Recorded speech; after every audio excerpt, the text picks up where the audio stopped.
Hi hello good morning மக்களே. இன்னைக்கு March 23.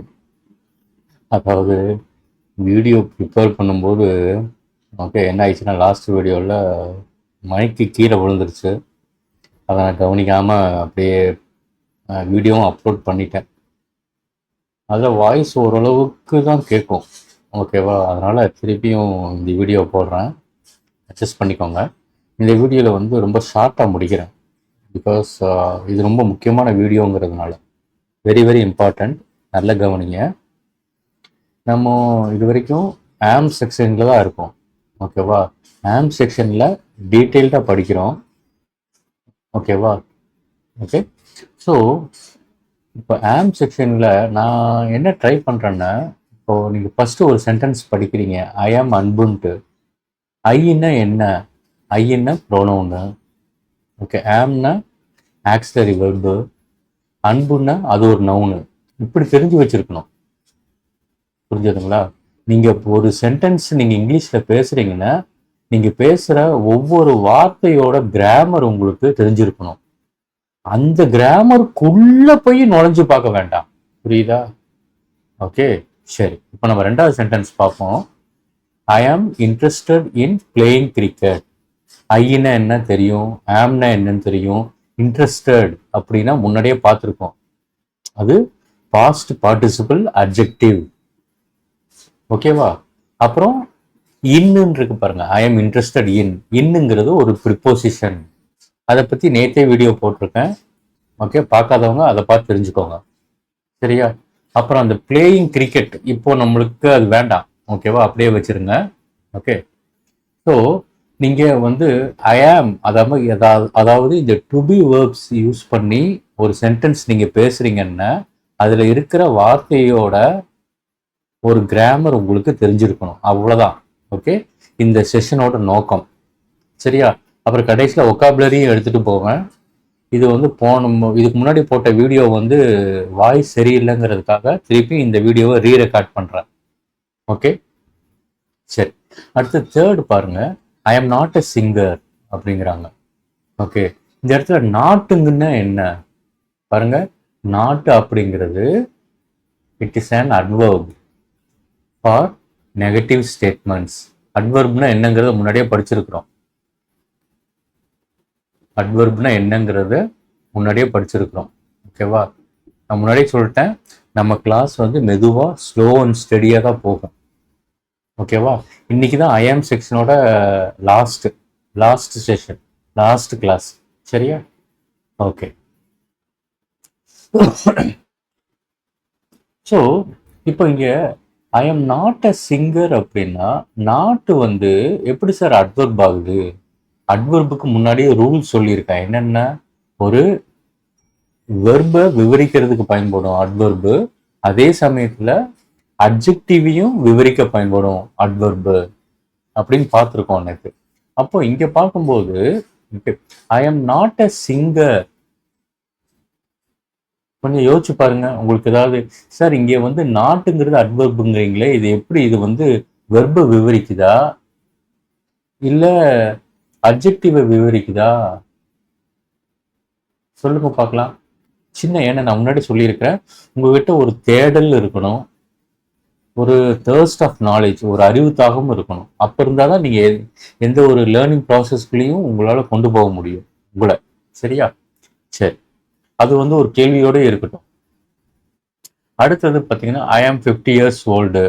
Okay, அதெல்லாம் சொல்லிடுவீங்க. ஓகேவா, ஐ ஆம் என்ன ஓல்டுன்னா என்ன. அடுத்தது ஓகே, இந்த இடத்துல பார்த்தீங்கன்னா ஐ ஆம் நாட் எ சிங்கர். ஏன்னு ஒரு வார்த்தை கவனிக்கிறீங்க பாருங்க, ஏ. ஓகே, இந்த ஏவை கவனிச்சிட்டீங்களா? ஏ பார்த்தீங்கன்னா ஏ அண்ட் தி இது எல்லாத்தையுமே ஆர்டிகிள்ஸ்ன்னு சொல்லுவாங்க. ஓகேவா, ஆர்டிகிள்ஸ். ஓகே, ஸோ ஏவை எப்பெல்லாம் பயன்படுத்தலாம் அப்படின்னா சிங்கிள்னா ஒருமை. ஓகே, ஓகே, அந்த மாதிரி விஷயம். ஐ சி ஏ கேட் இல்லைன்னா ஐ சா ஏ கேட் பாஸ்ட் டென்ஸ்ல. ஓகேவா, ஸோ இதுக்கெல்லாம் பயன்படுத்தலாம். அதுக்கப்புறம் ஆன் பார்த்தீங்கன்னா ஏ வந்து பார்த்தீங்கன்னா ஓகே என்ன சொல்றது? ஓகே. நவுனுக்கு முன்னாடி மோஸ்ட்லி யூஸ் பண்ணுவீங்க. சும்மா சும்மா மண்டையில போட்டு வச்சுக்கோங்க. நவுனுக்கு முன்னாடி யூஸ் பண்ணலான்ட்டு. சரியா? ஓகே. அப்புறம் ஆன் ஒன்று இருக்கு. ஆனும் வந்து நவுனுக்கு முன்னாடி யூஸ் பண்ணுறது தான். ஆனால் அந்த நவுன் வந்து ஏஇஐஓயு அப்படிங்கிற வவல்ஸில் ஸ்டார்ட் ஆயிருக்கணும். புரிஞ்சுதுங்களா? அதாவது அம்பரல்லான்னு பார்த்தீங்கன்னா யூவில் ஸ்டார்ட் ஆகுது. Okay. So on umbrella. Okay. அதே சமயத்தில் இங்கே ஒரு சின்ன ஒரு இன்ஃபர்மேஷன் கொடுக்க ஆசைப்படுறேன். பார்த்தீங்கன்னா நீங்கள் ஆன் யூனிவர்சிட்டின்னு சொல்லக்கூடாது. யூனிவர்சிட்டின்னு தான் சொல்லணும். என்ன சார் இது குழப்பமா இருக்கு? ஆமாங்க. இங்கிலீஷ் வந்து சில சமயங்களில் வந்து ஒரு ஒரு தமாசான லாங்குவேஜ். ஓகே. அது வந்து ஆன் எப்போ சேர்க்குறாங்கன்னா உச்சரிப்பை பொறுத்து. ஓகேவா? ஓகே. இது பார்த்தீங்கன்னா அம்பரல்லா பார்த்தீங்கன்னா ஆ சவுண்டு வருது யூக்கு. On umbrella. உம்புரல்லான்னு சொல்றது இல்லை. ஓகேவா? ஆன் உம்புரல்லான்னு இல்லை. On umbrella. கொஞ்சம் ஆ சவுண்டு வரும்போது தான் அவங்க என்ன பண்றாங்க, இந்த ஆன் சேர்க்குறாங்க. இது வந்து என்னுடைய கண்டுபிடிப்பு. சரியா? ஓகே. ஆனா இது பார்த்தீங்கன்னா ஒருவேளை அனிவர்சிட்டின்னு சொன்னாங்கன்னா யூனிவர்சிட்டியை ஆன் சேர்த்துருப்பாங்க போல இருக்கு. ஓகேவா? இது யூ சொல்றதுனால அவங்க ஆன் சேர்க்கல. ஓகே. அதனால யூனிவர்சிட்டின்னு தான் சொல்றாங்க. ஓகே. அதாவது பிரிட்டிஷ் இங்கிலீஷ்ல. சரியா? நீங்க அதெல்லாம் போட்டு குழப்பிக்க வேண்டாம். யூனிவர்சிட்டிக்கு மட்டும் ஓகே யூனிவர்சிட்டி தான் சொல்லணும். ஆன் யூனிவர்சிட்டி சொல்லக்கூடாது அப்படிங்கிறத ஞாபகம் வச்சுக்கோங்க. சரியா? ஓகே. அதுக்கு அடுத்தது பார்த்தீங்கன்னா அந்த ஏ அண்ட் தி. ஸோ ஏ பார்த்துட்டோம். ஓகே. எப்பெல்லாம் சொல்லுவீங்க? ஓகே.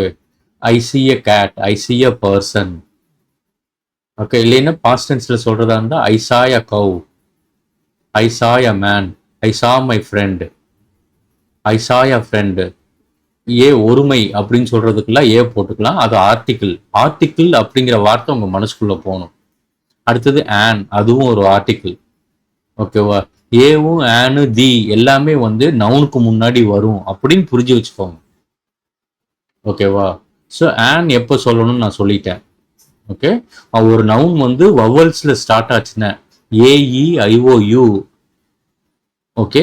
இது மாதிரி 5 வவல் இருக்கு. ஏ ஒரு வவல், இ ஒரு வவல், ஐ வந்து ஒரு வவல், ஓ ஒரு வவல், ஓகே யூ, ஏஇஐஓயு. இந்த வவல்ல வந்து ஒரு நவுன் ஸ்டார்ட் ஆச்சுன்னா அதுக்கு முன்னாடி ஆன் போட்டுக்கோங்க.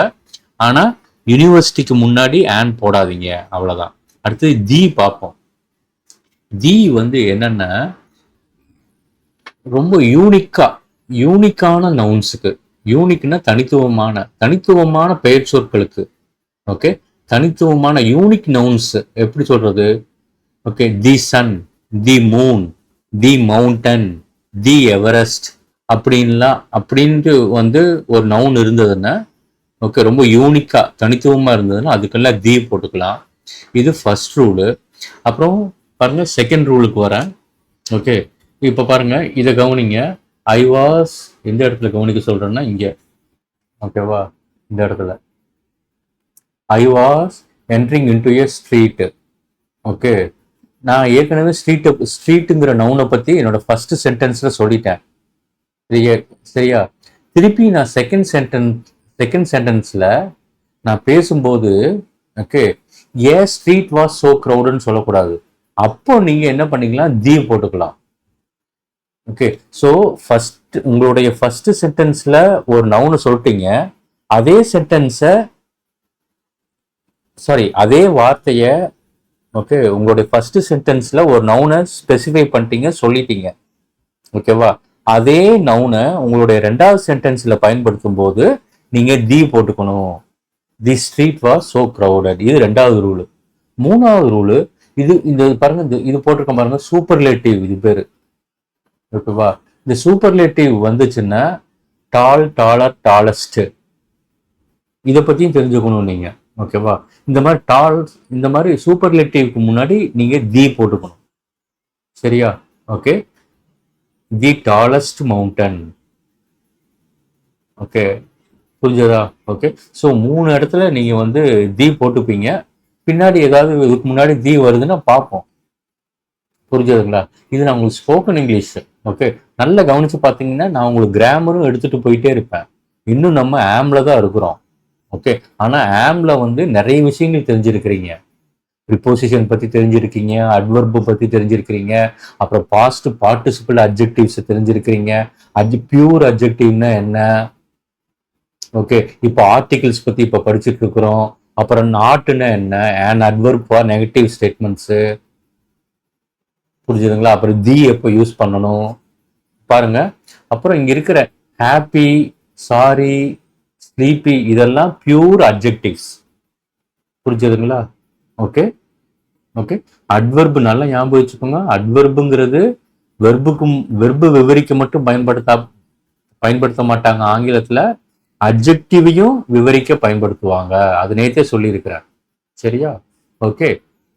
அடுத்தது இந்த ஹாப்பி, சாரி, ஸ்லீப்பி இதெல்லாம் அட்ஜெக்டிவ்ஸ். சரியா? நல்ல ஞாபகம், நல்ல மண்டைக்குள்ள வச்சுக்கோங்க. சரியா? ஓகே. அதுக்கப்புறம் தேன் பார்க்கலாமா? தேன் இருப்பாங்க. ஐ எம் எங்கர் தேன். இந்த இடத்துல I am younger than. Okay, இந்த தேன் பார்த்தீங்கன்னா ஓகேவா, உங்களுக்கு ப்ரிப்போசிஷனாகவும் வரும், கன்ஜங்ஷனாகவும் வரும். ப்ரிப்போசிஷன் நேத்தே கொஞ்சம் பார்த்துட்டோம். தமிழ்ல சொல்லணும்னா முன்னிடைச்சொல்னு சொல்லலாமா? ஓகேவா? இன்னும் நம்ம இது வந்து எப்படின்னா, நீங்க பேசணும், இங்கிலீஷ் வந்து பேசணும். பேச பேச பேச உங்களுக்கு வந்து ஒரு புரிதல் வரும். ஓகேவா? இப்போதைக்கு தேன் அப்படிங்கிறது ப்ரிப்போசிஷனாகவும் வரும், கன்ஜங்ஷனாகவும் வருங்கிறத மட்டும் ஞாபகம் வச்சுக்கோங்க. சரியா? ஓகே. கன்ஜங்ஷன்னா எப்படி ஞாபகம் வச்சுக்கிறதுன்னா, ரெண்டு சென்டென்ஸை இணைக்கிறதுக்கு, இரண்டு வாக்கியங்களை இணைக்கிறதுக்கு பயன்படுத்துகிற ஒரு சொல்லு தான் கன்ஜங்ஷன் அப்படி ஞாபகம் வச்சுக்கோங்க இப்போதைக்கு. ஓகே, ரொம்ப டீட்டெயில்டாக போக வேண்டாம். ஓகே, நீங்கள் தேன் அப்படின்னா அது ஒரு ப்ரிப்போசிஷன். ஓகேவா? ஒருவேளை உங்களுக்குள்ள நான் சொன்ன மாதிரி தேடல், தர்ஸ்ட் ஆஃப் நாலேஜ் இருந்துச்சுன்னா ஓகே, நீங்கள் கூகுள் சர்ச் பண்ணி பாருங்க. ஓகே, நம்ம வந்து ஸ்போக்கன் இங்கிலீஷில் கான்சன்ட்ரேட் பண்ணுறதுனால ஓகே, தேன் அப்படிங்கிறது கம்பேரிசனுக்கு வரும். ஓகே, ரெண்டு விஷயத்தை கம்பேர் பண்ணுறதுக்கு தேன் யூஸ் பண்ணுவீங்க. Okay, I am dollar than my friend. Than use பண்ணுறீங்க இல்லையா? ஸோ அந்த தேன்ங்கிறது ப்ரிப்போசிஷனா கன்ஜங்ஷனா அப்படிங்கிறது வந்து நம்ம பேச பேச பேச பேசதான் நம்மளால புரிஞ்சுக்க முடியும். பாரம்பரியத்திலேயே புரிஞ்சுக்கணும்னு ஆசைப்பட்டீங்கன்னா கம்பேர் பண்ணி பாருங்க. சரியா? ஓகே. இப்போ நம்ம வாட் இஸ் வாட் அப்படிங்கிறது ஒவ்வொரு வார்த்தையும் வாட் இஸ் வாட் தெரிஞ்சுக்கிறோம். சரியா? இப்போ நான் சொன்னதுல மோஸ்ட் ஆஃப் த திங்ஸ் உங்களுக்கு எல்லாமே தெரிஞ்சிருக்கும். ஓகே, உங்களுக்கு ஒரு கிளாரிட்டி கிடைச்சிருக்கும். ஓகேவா? இன்னைக்கு தான் ஐஎம்ல லாஸ்ட் கிளாஸ். சரியா? ஓகே. அதுக்கப்புறம் வந்து பார்த்தீங்கன்னா தி பார்த்தாச்சு, ஏ அண்ட் தி. நாட்டும் பார்த்தாச்சு. நாட்டு வந்து அது ஒரு அட்வர்பு ஃபார் நெகட்டிவ் ஸ்டேட்மெண்ட்டுக்கு போதும், அவ்வளோ தெரிஞ்சா போதும். ஓகே, அப்புறம் தேன் பார்த்துட்டோம். அப்புறம் டால், டாலர், டாலஸ்ட். டாலஸ்ட்டுக்கு முன்னாடி தி யூஸ் பண்ணணும், அதையும் பார்த்துட்டோம். சரியா? ஓகே, தயவுசெய்து ப்ரீவியஸ் கிளாஸ்லாம் கொஞ்சம் பார்த்துக்கோங்க. ஓகே, நான் இந்த இடத்துல ஓகே, ஏன்னா என்னோட டீச்சிங் வந்து கொஞ்சம் ப்ரீவியஸ் கிளாஸோடையும் ஞாபகப்படுத்திட்டே போவேன் இந்த இடத்துல. ஓகே, இந்த இடத்துல வந்து ஓகே ஐஎம் வந்து எப்படி அட்வர்போட யூஸ் ஆகுதுங்கிறத எடுத்திருப்பேன் ப்ரீவியஸ் கிளாஸ்ல, அதையும் பார்த்துக்கோங்க. ஓகே, இப்போ நம்ம ஒகாபுலரிக்குள்ள உள்ள நுழையணும். ஓகே, ஒகாபுலரியில் ஆங்கில வார்த்தையில் ஓகே ஒரு ப்ராடிஜின்னு ஒரு ஆங்கில வார்த்தை இருக்கு, இங்கிலீஷ் வேர்டு, ரொம்ப முக்கியம். ஓகேவா? நான் லாஸ்ட் ஒரு 2 கிளாஸ்ல வந்து ஒகாபுலரி கொஞ்சம் மறந்துட்டேன். சரியா? ஓகே, அதனால திருப்பி இன்னிலேருந்து ஸ்டார்ட் பண்றேன், நேற்று சொன்ன மாதிரி. ஓகே, ப்ராடிஜிங்கிற ஒரு வார்த்தை எப்படி உருவாச்சு அப்படின்னு பார்த்துருக்கோம். நம்ம பழைய ஒகாபுலரி கிளாஸ்லலாம் பார்த்தீங்கன்னா நான் உங்களுக்கு கிரீக் ரூட் வேர்ட்ஸ்லாம் சொல்லி கொடுத்துருப்பேன். பெய்டோ, அகோகோஸு. ஓகே, புரிஞ்சதுங்களா? அப்புறம் பேப்டிஸ்மா. ஓகே, அப்புறம் லோகோஸு அதெல்லாம் எடுத்திருப்பேன். ஓகே, இன்னைக்கு நம்ம என்ன பார்க்குறோம்னா ஒரு லத்தீன் மொழியிலிருந்து ஒரு வார்த்தை எப்படி வந்து ஆங்கிலத்துக்கு போய் அங்கிருந்து ப்ராடிஜிங்கிற வார்த்தை உருவாச்சு அப்படிங்கிறத பார்க்க போறோம். சரியா? பாருங்க, லத்தீன் மொழியில ஓகே ப்ராடிஜியம். ப்ராடிஜியம் அப்படிங்கிற ஒரு வார்த்தை. ஓகே, அதுக்கு என்ன அர்த்தம் அப்படின்னா, ஓகே, அதாவது இது கொஞ்சம் வந்து ஒரு டெக்னிக்கலான வார்த்தை. ப்ராடிஜியம் அப்படின்றது அதாவது என்ன சொல்லலாம்னா, ஓகே, வருங்காலத்தை எதிர்காலத்தை கணிக்கக்கூடிய திறமைகளை உடையவர் அப்படின்னு வச்சுக்கலாம். ஓகேவா? எதிர்காலத்தை, ஓகே, எதிர்காலத்தை கணிக்கக்கூடிய, ஓகே, அதாவது சரி, முதல்ல அந்த ப்ராடிஜிங்கிற ஆங்கில வார்த்தைக்கு என்ன அர்த்தம் பார்ப்போம். ப்ராடிஜின்னா, ஓகே, இளமேதை. சின்ன வயசுலயே ரொம்ப டேலண்டா இருப்பாங்களே சில குழந்தைகள். பாத்தீங்கன்னா நம்ம பாரதியார் எடுத்துக்கிட்டீங்கன்னா அவர் சின்ன வயசுலயே கவிதைகள் எழுத ஆரம்பிச்சிட்டாரு. ஓகே, அப்புறம் நம்மளுடைய கணித மேதை ராமானுஜர், அவருக்கு சின்ன வயசுலயே கணக்கு பிடிக்கும். அவங்கெல்லாம் வந்து பாத்தீங்கன்னா அவங்களையெல்லாம் நம்ம ப்ராடிஜின்னு சொல்லலாம். ஸோ நம்ம இப்ப என்ன பார்த்துட்டு இருக்கோம்னா, அந்த ப்ராடிஜிங்கிற வார்த்தை எப்படி உருவாச்சு அப்படிங்கிறத பார்த்துட்டு இருக்கோம். ஸோ ஆங்கில வார்த்தைகள்லாம் ஒரு 3 பெரும்பாலான கூட சொல்லக்கூடாது, ஒரு 40% ஆங்கில வார்த்தைகள் பார்த்தீங்கன்னா 40% ஓகே, அந்த ஆங்கில வார்த்தைகள்லாம் பார்த்தீங்கன்னா ஒரு 3 மொழிகள்ல இருந்து உருவாகிருக்கு. Greek, Latin, French. சரியா? ஓகே, ஸோ நம்ம வந்து கிரேக்க மொழியிலேருந்து எந்தெந்த வார்த்தைகள்லாம் ஆங்கிலத்துக்கு போச்சுங்கிறத முன்னாடியே பார்த்துட்டோம். ஓகேவா? கொஞ்சம் பார்த்துருக்கோம். ஓகே, இன்னும் நிறைய பார்ப்போம். இன்னைக்கு நம்ம ஒரு லத்தீன் வார்த்தை ப்ராடிஜியம் அப்படிங்கிற வார்த்தை ஆங்கிலத்துக்கு போய் அங்க ஆங்கிலத்திலிருந்து ப்ராடிஜிங்கிற வார்த்தை உருவாகிருக்கு. புரியுதா? ஓகே, ப்ராடிஜியம் அப்படின்னா என்ன அர்த்தம்னா, ஓகே, அதுல பாருங்க, அந்த லத்தீன் மொழியில இருக்கிற அந்த ஒரு வார்த்தை ப்ராடிஜியம்ல ப்ரோ அப்படின்னா என்ன அர்த்தம்னா முன்னாடியே, பிஃபோர்னு அர்த்தம். ஓகே, இஜியம் அப்படிங்கிறவர் யாருன்னா, இஜியம் அப்படின்னா ஓகே, வருங்காலத்தை அதாவது எதிர்காலத்தை கணிப்பவர். ஓகே, எதிர்காலத்துல இந்த செயல் நடக்கும் அப்படிங்கிறத கணிப்பவர். ஸோ என்ன ஆகும் பாத்தீங்கன்னா, இந்த ப்ரோ இஜியம் 2 வார்த்தையும் சேர்த்துனீங்கன்னா, ஓகே, முன்னாடியே தான் இந்த துறையில் தான் சிறந்து விளங்கப் போகிறோம். புரிஞ்சதா? முன்னாடியே தான் அதாவது இந்த 2 வார்த்தைக்கான அர்த்தம் சொல்றேன். கொஞ்சம் நீங்களும் உங்க சைடு இருந்து புரிஞ்சுக்கணும். ஓகே, நம்ம இப்ப என்ன பார்த்துட்டு இருக்கோம்னா, ப்ராடிஜிங்கிற வார்த்தை எப்படி உருவாச்சுங்கிறதான் பார்த்துட்டு இருக்கோம். ப்ரோன பிஃபோர், லத்தீன் மொழியில ப்ரோன பிஃபோரு, இஜியம்னா வருங்காலத்தை கணிப்பவர். ஸோ பிஃபோர்னா தமிழ்ல வந்து முன்னாடி, முன்னாடியே. ஸோ முன்கூட்டியே வருங்காலத்தை கணிப்பவர். இந்த முன்கூட்டியே வருங்காலத்தை கணிப்பவர் அப்படிங்கிற ப்ரொடிஜியம்ங்கிற வார்த்தை ஆங்கிலத்துக்குள்ள போய், ஓகே, அதாவது சைல்டு ப்ராடிஜி, அதாவது இளமேதை அப்படிங்கிற வார்த்தை உருவாகுது. அதாவது ப்ராடிஜின்னா என்ன அர்த்தம்னா, ஓகேவா, ஓகே, இளம் வயதிலேயே ஒரு துறையில் சிறந்து விளங்குவதால், ஓகே, ஓகே, அந்த குழந்தை எதிர்காலத்துல இந்த துறையில் தான் சிறந்து விளங்கும் அப்படிங்கிறத கணிக்க முடியும். புரிஞ்சுக்கிட்டீங்களா? ஓகே, இது வந்து கொஞ்சம் வந்து டெக்னிக்கலாவும் நீங்க புரிஞ்சுக்கணும். ஒகாபுலரி அப்பதான் உங்களுக்கு புரியும். இதுக்கு முன்னாடி பாத்தீங்கன்னா நான் கிரீக் ரூட் வேர்ட்ஸ்லாம் சொல்லி கொடுத்துருப்பேன். நம்மளுடைய ஸ்போக்கன் இங்கிலீஷ் வந்து ரொம்ப டிஃப்ரெண்டா இருக்கும். அழகா எடுத்துட்டு போவேன், ஸ்லோ அண்ட் ஸ்டடியா எடுத்துட்டு போவோம். சரியா? ஓகே, நான் எல்லா கிராமரையுமே இதுல எடுத்திருக்கிறேன் மோஸ்ட்லி. ஓகே, ஆனா அதே சமயத்துல ரொம்ப கிராமருக்குள்ள போக மாட்டேன். ஃபார் எக்ஸாம்பிள், ஓகே, நான் வந்து பாத்தீங்கன்னா ஏ அண்ட் தி ஆர்டிகிள்ஸ் எல்லாம் நவுனுக்கு முன்னாடி வரும்னு சொல்லிட்டேன். ஆனா நவுன்ல பாத்தீங்கன்னா ஏகப்பட்ட வெரைட்டிஸ் இருக்கு.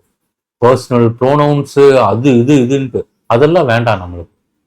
ஓகே, நீங்க ஒரு சென்டென்ஸ் பேசுறீங்கன்னா அந்த சென்டென்ஸ்ல இருக்கிற ஒவ்வொரு வார்த்தையும் என்ன கிராமர்னு தெரிஞ்சா போதும். அந்த கிராமருக்குள்ள போக வேண்டாம். சரியா?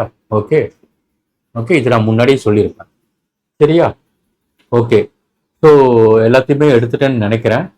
ஓகே, தேன் வந்து பார்த்தீங்கன்னா ப்ரிப்போசிஷன் அண்ட் கன்ஜங்ஷன். ஓகே, நீங்கள் அந்த இடத்துல எல்லாம் யூஸ் பண்ணுவீங்க. இது தேன் வந்து பார்த்தீங்கன்னா பேச பேச வந்துடும், நீங்கள் பேசணுங்க. ஓகே, ஆங்கிலம் இங்கிலீஷ் வேர்ட்ஸ் வந்து இங்கிலீஷ் வேர்ட்ஸும் கிராமரும் உங்களுடைய கண்கள் வழியா உள்ள போகணும், காது வழியா உள்ள போகணும். ஓகே, வாய் வழியா வெளியே வரணும். சரியா? ஓகே, ஓகே மக்களே, அவ்வளோதான் இன்னைக்கு கிளாஸு. நான் எடுக்கிறது வந்து உங்க கூடயே இருந்து சொல்லி கொடுக்குற மாதிரியே இருக்கும், உங்க பக்கத்திலேயே இருந்து. சரியா? ரொம்ப ப்ரொஃபஷனலா இருக்காது, புரிஞ்சுதுங்களா? ஆனா நிறுத்தி நிதானமா பயணிப்போம். சரியா? பாய், டேக் கேர்.